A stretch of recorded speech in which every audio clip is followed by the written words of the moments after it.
Pour prendre la suite, donc Laurent Causse, responsable énergie. Responsable du service énergie de la coopérative Ferme de Figeac. Donc c'est une petite coopérative d'approvisionnement qui se situe dans le Lot, nord-est du département du Lot. C'est une petite coopérative de 600 adhérents. 95% des adhérents sont des éleveurs bovins, donc bovins lait, bovins viande. La coopérative en fait, a deux métiers traditionnels, c'est l'approvisionnement agricole, les engrais, les semences, l'aliments, et puis c'est également un petit réseau de magasins de libre-service agricole. Et donc là, je vais vous présenter un nouveau métier de la coopérative, donc service énergie qui a été créé il y a 3 ans. Suite à ce projet photovoltaïque qui est un peu l'élément, le projet phare de ce service, effectivement qui a réussi. Mais je vous rassure, on a des projets photovoltaïques qui étaient dans les valises ces derniers temps et qu'on a complètement abandonné parce qu'effectivement la réglementation ne permet plus de faire ces projets dans les mêmes conditions.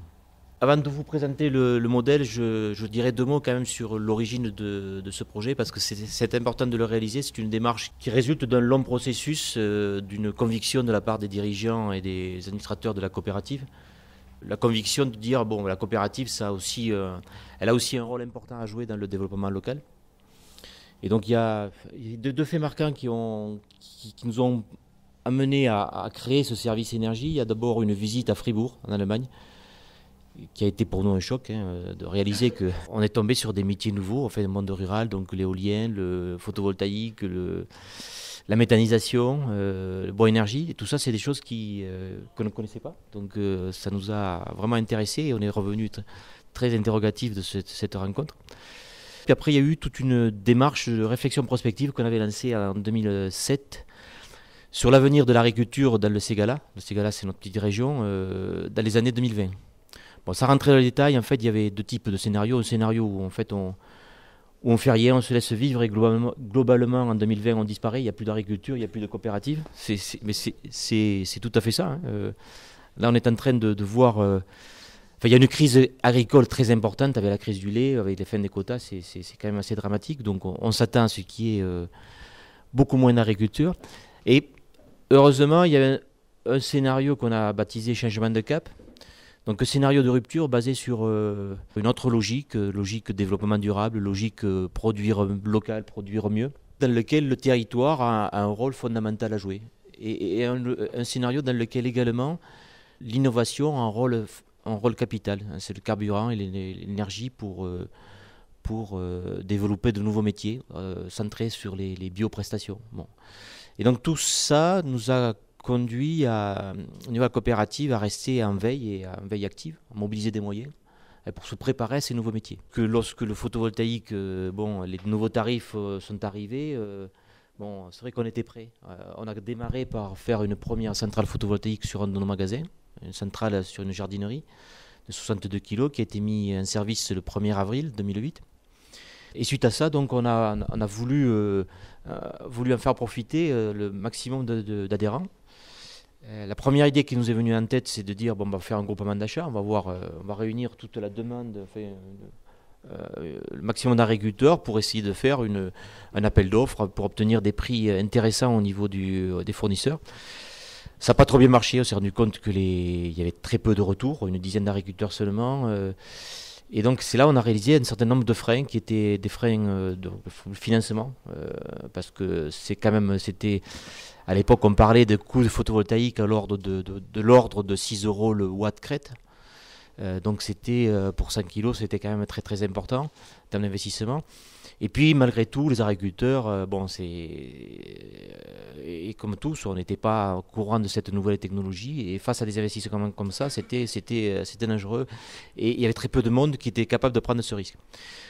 Donc c'est là où on a changé de façon de travailler et on a décidé de proposer une démarche collective.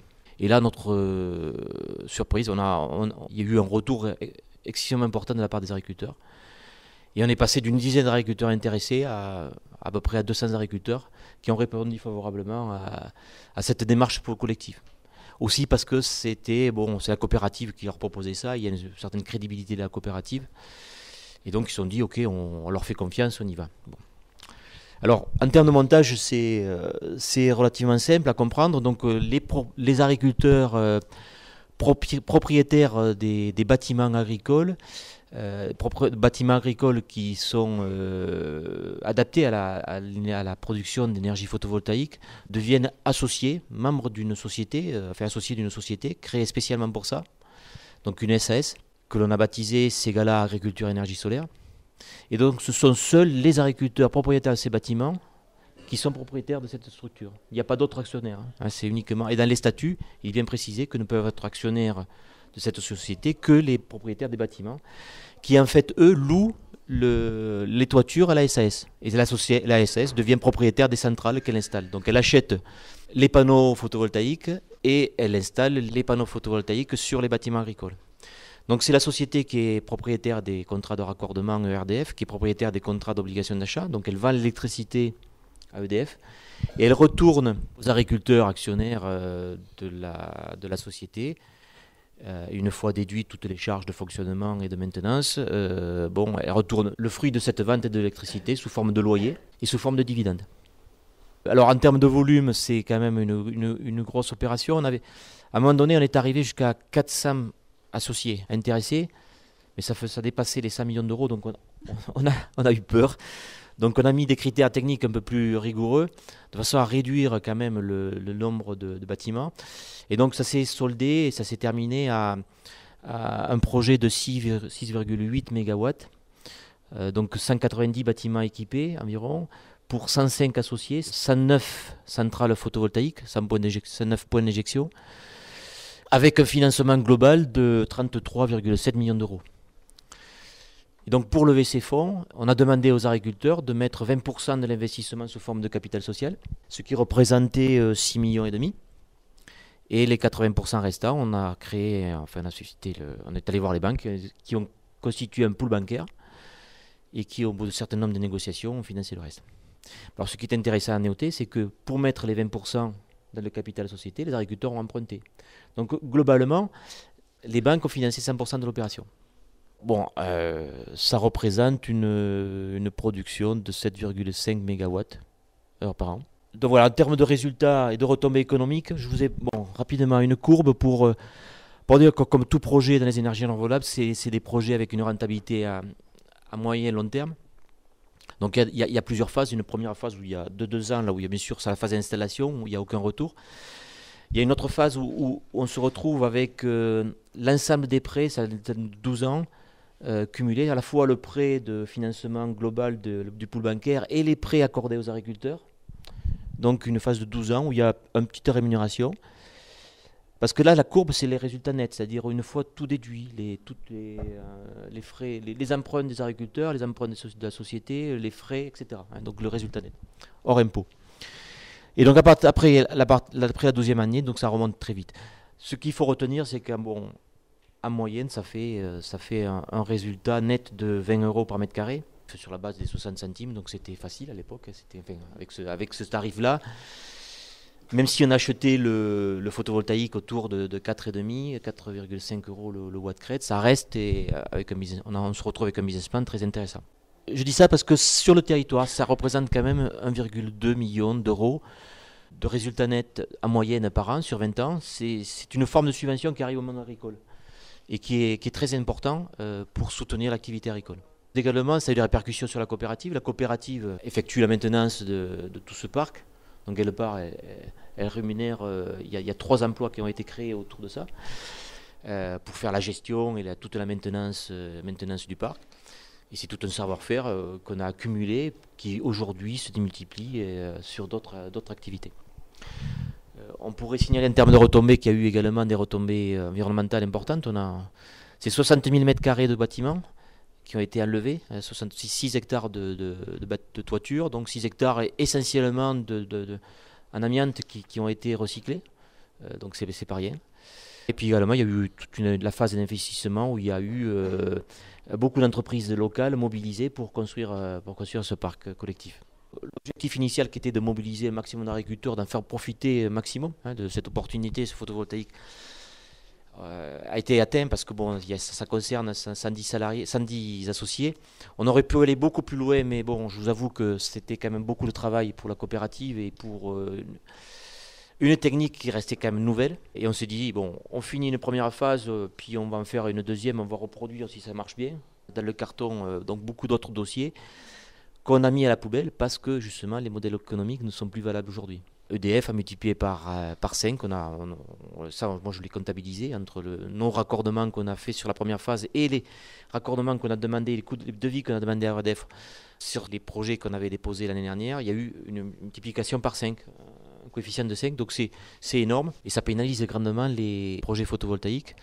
On a eu toutes sortes d'agriculteurs et c'est ça qui est intéressant aussi, qui ont répondu présent, c'est-à-dire c'est pas simplement les gros, c'est aussi les petits bâtiments, les gros bâtiments.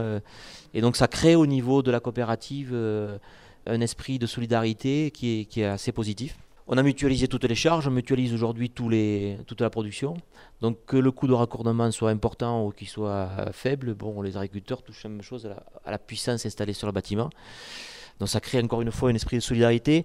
Le fait d'être mutualisé comme ça a permis de dégager, de spécialiser des moyens sur des dossiers assez lourds comme les assurances, comme les dossiers administratifs auprès de RDF, auprès d'EDF, obligations d'achat. Et puis ça sécurise énormément l'affaire puisque sur les 110 centrales, on se retrouve avec 4 ou 5 centrales qui posent problème avec du contrat, avec le paiement des factures. Donc l'agriculteur seul qui se retrouve face à ça, il a des gros problèmes. Tandis qu'en mutualisant, on se retrouve, on n'a pas de problème de trésorerie et donc ça ne se voit pas. Et enfin, en termes de mutualisation, ça nous a permis de créer, de constituer une équipe de maintenance spécialisée. Aujourd'hui, on est très pointu dans la maintenance du photovoltaïque et on va au-delà de ce qui est préconisé. On est en train on a déposé 2 brevets pour le lavage des bâtiments. On intervient très rapidement dans la journée lorsqu'il y a un problème. Donc, ce qui permet d'optimiser tout ce parc et toute la production. Donc voilà, très rapidement, une courbe du résultat fait de la production sur les 2 dernières années.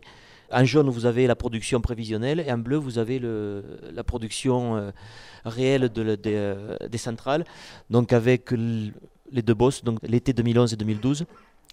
Donc un printemps 2011 qui avait été particulièrement bon, un automne également, donc avec une année 2011 qui se termine avec plus 15% par rapport au prévisionnel. Et une année 2012 qui démarre bien. Enfin, on avait des tarifs intéressants. Donc aujourd'hui, au niveau de la SAES, on a retourné beaucoup plus que ce qui était prévu. Sur l'année 2011, on a redistribué aux agriculteurs 1 500 000 € de plus que prévu. Sur 100 agriculteurs, ça fait 15 000 € qui sont arrivés en moyenne, hein, donc c'est loin d'être négligeable. Et on se retrouve également avec quelques moyens financiers qui nous permettent de nous engager et de financer du développement sur d'autres énergies renouvelables. Je termine rapidement. Donc on est aujourd'hui engagé dans l'éolien, dans la méthanisation, dans un parc solaire au sol et dans le bois énergie. Dans l'éolien, notre objectif, en 2009, il y avait la société Valorem qui est venue sur le territoire avec un projet de parc éolien. On leur a proposé un partenariat. Est-ce que ça vous intéresse de vous associer au territoire sur ce parc? Ils ont dit de suite oui. Donc aujourd'hui, on est en train de structurer cette composante territoire pour mobiliser sur le territoire 49% de l'investissement, aux côtés de Valorem, qui est le développeur et qui possède ce permis de construire. On est allé un peu plus loin avec une collectivité voisine qui a déposé une ZDE. Aujourd'hui, le projet consiste à faire un parc éolien citoyen, donc vraiment avec les habitants du territoire, mais à partir du développement. L'argent disponible au niveau du photovoltaïque, on va le mobiliser pour financer ce développement. Parc solaire au sol, pareil, on a trouvé un site intéressant qui ne fait pas de concurrence à un usage agricole, qui est proche d'un poste source RDF d'une 20aine d'hectares. Donc là aussi, on est en train de voir comment mobiliser les habitants autour d'un projet photovoltaïque au sol. Sachant que là, le problème, c'est quand même le modèle économique. C'est loin d'être gagné. Voilà. Méthanisation, 2 mots. On est sur 3 projets de méthanisation. Là, ce sont des petits groupes d'agriculteurs qui sont mobilisés. Donc ce n'est pas une démarche collective, mais c'est des agriculteurs qui se mettent ensemble pour pouvoir mutualiser des moyens et faciliter la création d'unités de méthanisation, sachant que là on se retrouve devant des problèmes habituels de méthanisation, qui sont de trouver des matières méthanogènes suffisantes et des sources de valorisation de la chaleur. Bois énergie, là on a un territoire couvert de forêts, ça fait la moitié du territoire est en forêt, qui est très peu exploité. On a un territoire qui est allé assez loin dans les réseaux de chaleur, avec des perspectives de développement de réseaux de chaleur qui sont très très très importantes, donc avec un besoin de plaquettes forestières très important. Et on se dit comment faire pour valoriser la ressource locale. Le bois énergie seul ne suffit pas, il faut aussi travailler sur le bois d'œuvre, donc on essaie de coupler les deux pour avoir des modèles économiques qui tiennent la route.